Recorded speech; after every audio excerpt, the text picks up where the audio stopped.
মাত্র 1 কাপ ময়দা দিয়ে বাড়িতেই বানিয়ে ফেললাম এক্সপেন্সিভ চাইনিজ ফ্ল্যাট নুডলস, তাও আবার একেবারে পারফেক্ট ভাবে। আর সাথে থাকছে ফ্ল্যাট চাউমিন রান্না করার দারুণ একটা রেসিপি। আর এই ভিডিওটা মিস করা মানে কিন্তু ছোটখাটো কিছু মিস করা না, অনেক বড় কিছু মিস করা, যেটা কিনা তোমরা পরে আফসোস করে কুল পাবা না। তো যারা যারা দেখছো তারা চা নিয়ে বসে পড়ো, বিস্কিট টিস্কিট ভুলেও খাইও না, পেট বুড়া যাবো। কারণ আমি জানি আমার রান্নাটা শেষ হলে তোমরাও দৌড় দিবা রান্না করে। কারণ গাইস, আমি এই জায়গায় 1 কাপ ময়দা নিছি, তোমরা চাইলে আটাতেও বানাইতে পারো, আটা দিয়ে বানালেও কিন্তু এই নুডলসটা অনেক মজা হয়। আর আমি এই জায়গায় একটা ডিম নিছি টেস্ট ভালো হওয়ার জন্য, তোমরা চাইলে ডিম স্কিপ করতে পারো, কোনোই সমস্যা নাই, টেস্ট ভালোই হইব। যাই হোক গাইস, আমি এখানে ময়দাটাকে একটা ডিম আর একটু একটু পানি দিয়ে ভালো করে মিশিয়ে একটা মারাত্মক শক্ত আড্ডির মতো ডো বানিয়ে পরে একটু সয়াবিন তেল মাখিয়ে রেস্টে রেখে দিয়েছিলাম 30 মিনিটের জন্য। নর্মাল রুটির চেয়ে একটু শক্ত করবা ডোটা, আর 30 মিনিট পর ওটা নরম। এরপরে ডোটাকে একটা লেচি বানা ইচ্ছা মতো পিটাইবা, জামাইরে মনে করে পিটাইতে পারো। তোমরা আবার যেই ধরনের মানুষ এই কাজটাই করবা জানি, উনার কাজ কাম না কইরা এই নুডলসটা বানায় জামাইরে খাওয়ায় সোয়াব কামাবো। রুটি বেলে নিবা, রুটি বেলতে একটু কষ্ট হবে, বাট কষ্ট করলে কেষ্ট মিলে। ময়দা ছিটিয়ে ছিটিয়ে বেলে তারপর ভিডিওতে দেখতে পেলে আমি যেভাবে বাজটা দিলাম ওইরকম ভাবে বাজ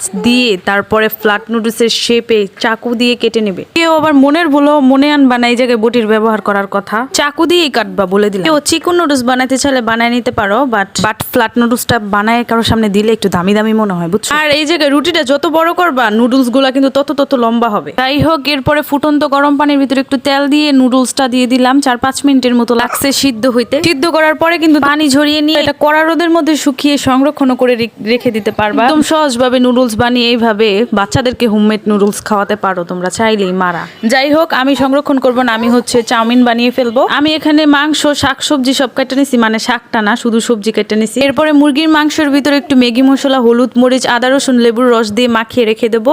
আর গাইস, চিংড়ি মাছ চাইনিজ খাবারে দিলে একটু বেশি মজা লাগে খাবারটা। চিংড়ি মাছও একটু হলুদ, মরিচ, ম্যাগি মশলা মাখিয়ে রেখে দেবো। এরপর আমি ডিমটাকে লবণ দিয়ে ফেটিয়ে হচ্ছে ভেজে তুলে নেব। এরপরে হচ্ছে চিংড়ি মাছগুলো ভেজে নেব। এগুলা জাস্ট 1 মিনিটের মতো আমি ফ্রাই করব, না হলে স্মেলটা চলে যাবে। আমার কাছে ছোট চিংড়ি অ্যাভেলেবেল ছিল, আপনাদের কাছে বড়টা থাকলে আরো ভালো, আর যদি না থাকে তাহলে আরো ভালো, সমস্যা নাই না দিলে। এরপরে চিকেনটা আমি হচ্ছে ভালো করে ভেজে নেব। এরপরে পেঁয়াজ, কাঁচামরিচ আর রসুনটা একটু ভেজে নেব। তারপরে দিয়ে দিলাম বরবটি, গাজর থাকলে আপনারা গাজরটা অ্যাড করবেন, গাজর দিলে মজাই লাগে। আমি সারা বাজার খুঁজেও গাজর পাইনি। যাই হোক, টমেটো দিয়ে একটু পরে দিয়ে দিলাম 2টা ম্যাগি মশলা বা ম্যাজিক মশলা, যেটাই বলেন। এরপরে দিয়ে দিলাম 3-4 চামচের মতো সয়া সস আর 4 চামচের মতো টমেটো সস।